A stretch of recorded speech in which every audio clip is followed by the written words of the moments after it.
चलिए हम लोग क्या पढ़ेंगे, देखो हम लोग तो वॉइस पढ़ रहे हैं नहीं जी, लेकिन वॉइस में हम लोग जो भी पढ़े हैं वो लोग अफर्मेटिव क्या होता है उसको नेगेटिव हो गया, लेकिन हम लोग इंट्रोगेटिव नहीं पढ़े। तो हम लोग वॉइस चेंज किए हैं, उसका हम लोग कभी भी इंट्रोगेटिव। इस समय हम लोग देखेंगे कि इंट्रोगेटिव का वॉइस चेंज कैसे होता है, ठीक है ना। समझा रहा है, इंट्रोगेटिव सेंटेंस का वॉइस चेंज कैसे होता है। और आप लोगों को पता है कि इंट्रोगेटिव सेंटेंस कितने प्रकार का होता है, 2 प्रकार का होता है। कौन कौन सा होता है इंट्रोगेटिव सेंटेंस? एक होता है एस नो टाइप होता है, और ये क्या होता है WH टाइप होता है, ठीक है। तो सबसे पहले आप लोग लिखिए इंट्रोगेटिव सेंटेंस,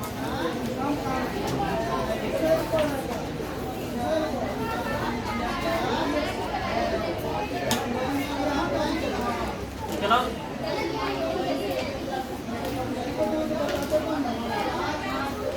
सबसे पहले इंट्रोगेटिव सेंटेंस कितने प्रकार का हो जाएगा? 2 प्रकार का। एक हो जाएगा आपका एस नो टाइप,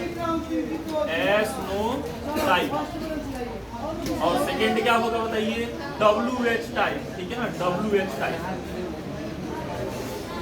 ठीक है। एस नो टाइप क्या होता है? एस नो टाइप मतलब होता है कि वैसा प्रश्न, वैसा क्वेश्चन, ठीक है, जिसका हम आंसर एस या नो में दें, इसमें दें एस या नो। जैसे मान लो कि हम आपसे एक बात पूछ रहे हैं, ठीक है ना, हम आपसे एक बात पूछ रहे हैं कि आपका जैसे हम कह रहे हैं कि क्या आप लोग खाना खाए हैं, तो इसका क्या आंसर होगा? हाँ या फिर ना, यही ना होगा दोनों, इससे एक्स्ट्रा नहीं ना होगा। ज़्यादा बोलना होगा तो बोलेंगे हाँ हम लोग खाना खाए हैं, तो बात तो वही रिपीट हो रहा है ना, लेकिन आंसर क्या मिल रहा है? एस या नो, यही ना। तो ये हो गया एस नो टाइप। और एस नो टाइप जो जब हिंदी सेंटेंस देखेंगे ना, हिंदी सेंटेंस हिंदी में जब देखेंगे तो ये हिंदी में जो है ना क्या से स्टार्ट होगा? किससे स्टार्ट होगा? क्या से। क्या से क्या होगा स्टार्ट, ठीक है ना, क्या से स्टार्ट होगा हमेशा। लेकिन हम लोग क्या पढ़ रहे हैं? इंग्लिश ग्रामर पढ़ रहे हैं। तो इंग्लिश ग्रामर में हिंदी का उतना रोल नहीं होता है, ठीक है ना। इंग्लिश में ही दिया रहेगा, इंग्लिश में ही क्या करना है? बदलना भी है ना। तो हिंदी में तो क्या से स्टार्ट होगा, लेकिन इंग्लिश में कैसे स्टार्ट होगा? इंग्लिश में हाँ very good very good. English में जो है हेल्पिंग वर्ब से स्टार्ट होता है। इंग्लिश में कैसे स्टार्ट होता है? कोई भी सेंटेंस अगर हेल्पिंग वर्ब से स्टार्ट है तो समझ जाओ कि वह जो टेंस है वो कैसा टेंस है? एस नो टाइप वाला है, समझना रहा है जी। जैसे ईज आ जाएगा, आगे एम आ जाएगा, आर आ जाएगा, और क्या आएगा? वाज आएगा, वेयर आएगा, और क्या आएगा?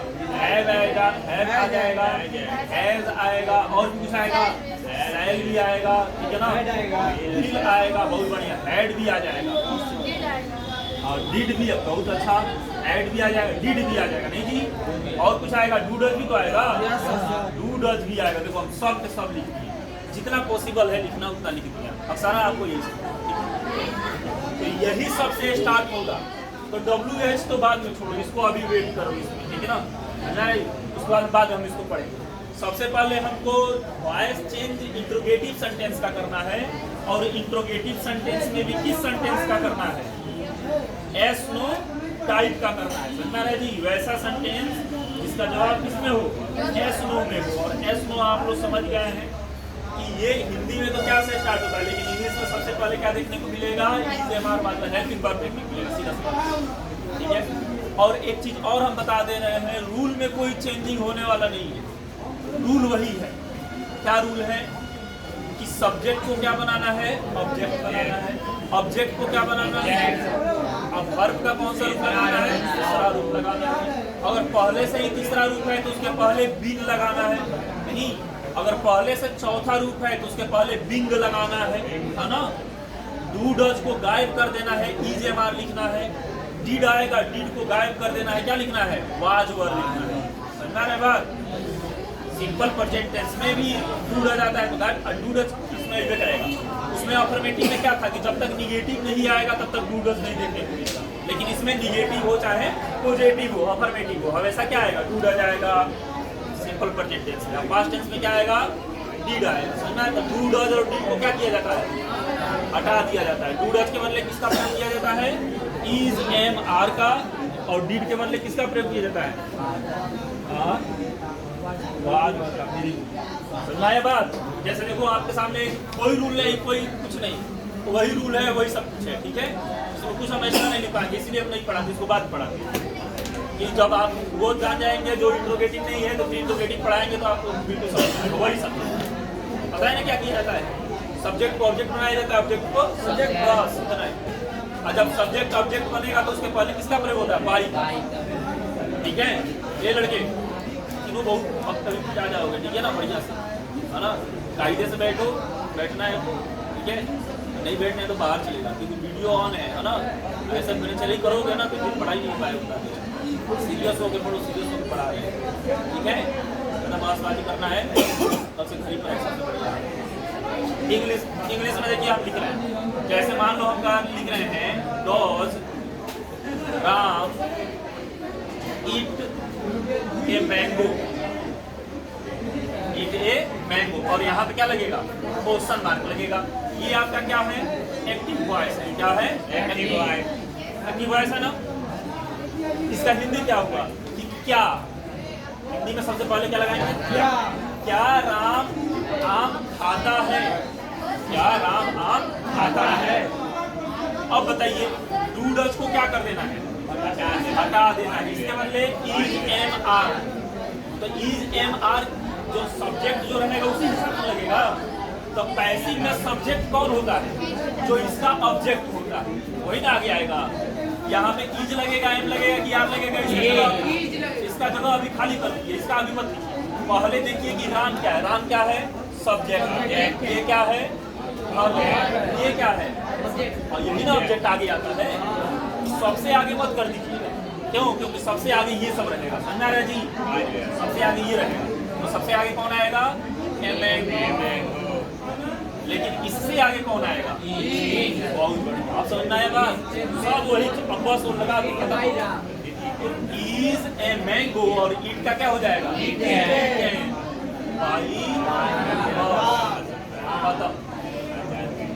सब्जेक्ट को ऑब्जेक्ट बना दो और ऑब्जेक्ट को सब्जेक्ट बना दो, तो सबसे पहले तो उनको ऑब्जेक्ट खोजना पड़ेगा, तभी तो सब्जेक्ट से स्टार्ट करेंगे। और उससे पहले इज एम आर में बहुत कंफ्यूजन होता है।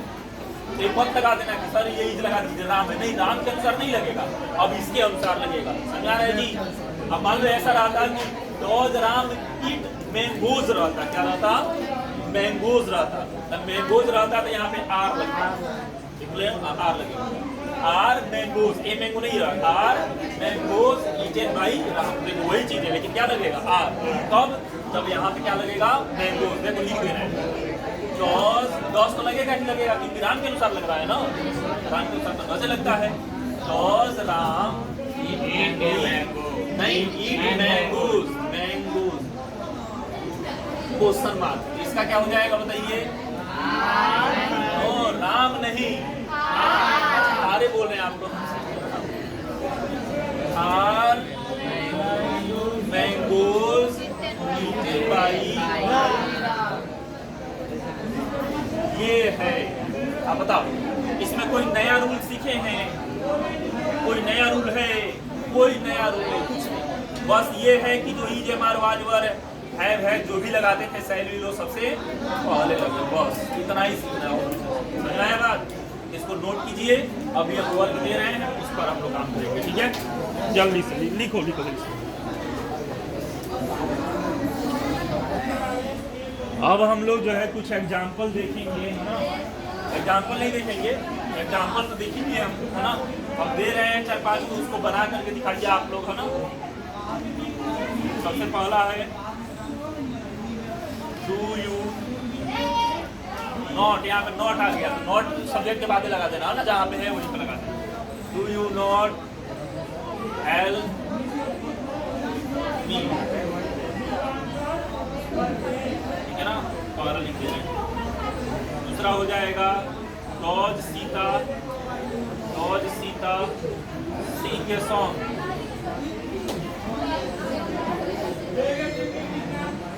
जाएगा आगे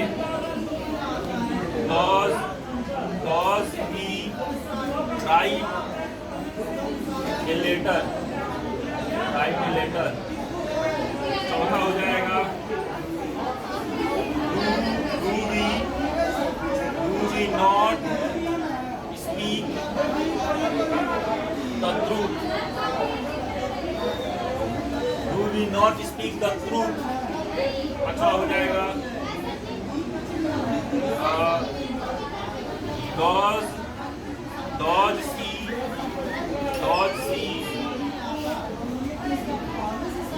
ड्राइव ए कार।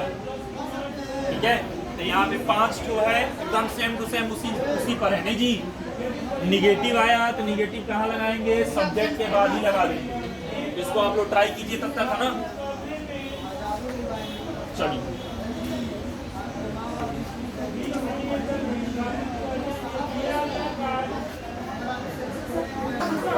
चलिए आप लोग बना लिए हैं ना। अब एक सेकंड, ये जो है छुड़वा दिए, ठीक है ना, समझा रहे हैं जी। जिस तरह हम लोग बिना इंट्रोगेटिव वाला जो पढ़े थे, लाइन बाय लाइन पढ़े थे ना, पहले क्या पढ़े थे हम लोग? Present simple, present with present continuous, present perfect. उसी तरह ये सबसे पहले हम लोग क्या पढ़ रहे हैं? सिंपल प्रेजेंट शुरू से फिर से पढ़ रहे हैं हम लोग। एक राउंड और पढ़ेंगे। ये किस तरह पढ़ेंगे हम लोग? WH वर्ड वाला नहीं, S टाइप वाला। फिर से एक राउंड और पढ़ेंगे, वो क्या होगा? WH ले, लेकिन इसमें ज़्यादा टाइम अब नहीं लगने वाला है, ठीक है ना। जल्दी जल्दी खत्म हो जाएगा क्योंकि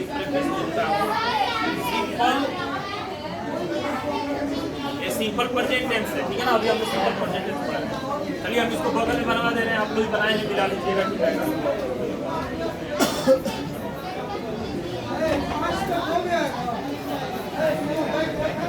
चलिए बताइए पहला क्या बनाया हम लोग?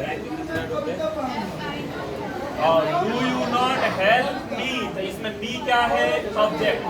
ये सब्जेक्ट आएगा तो आई होगा ना, और आई के साथ किसका प्रयोग होता है? एम का। एम आई, और उसके बाद नॉट है ना, नॉट लग जाएगा। देख रहे हो ना कितना सिंपल।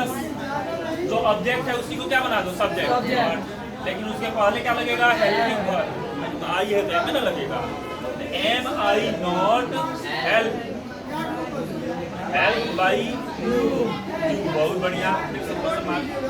ये क्या है? Does Sita sing a song. यहाँ पे ए सॉन्ग ना ऑब्जेक्ट है, आगे आ जाएगा तो हो जाएगा ई सॉन्ग। सुम है जी बाई सीता। बहुत बढ़िया। दूसरा भी इजी तरीका से बन गया। तीसरा क्या है? और तो इज ए लेटर हो जाएगा। ये ऑब्जेक्ट है तो फर्स्ट में चलाएगा। Is a letter written by.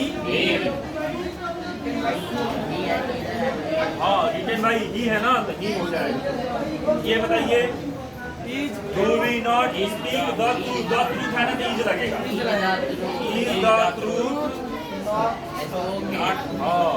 is the truth not spoken by किसके द्वारा? बस हो जाएगा is a car। is a car right। is a car और is a car not नहीं है, right। by और बहुत बढ़िया, ये खत्म हो गया। इसी तरह होमवर्क बना के लेके आइएगा अपने मन से। कहाँ से? जो हम पीछे दिए हैं ना बनाने के लिए आप लोगों को, सिंपल प्रेजेंट टेंस उसको घर पे देखना, और इसी को किस में कन्वर्ट करना? आप लोग इंट्रोगेटिव में कन्वर्ट करना। नहीं जाएगा इंट्रोगेटिव में? बन जाएगा ना। चलो ठीक है, बना के लेके आना 5-5 को, है ना। हो गया? ठीक है, तब क्लास ओवर।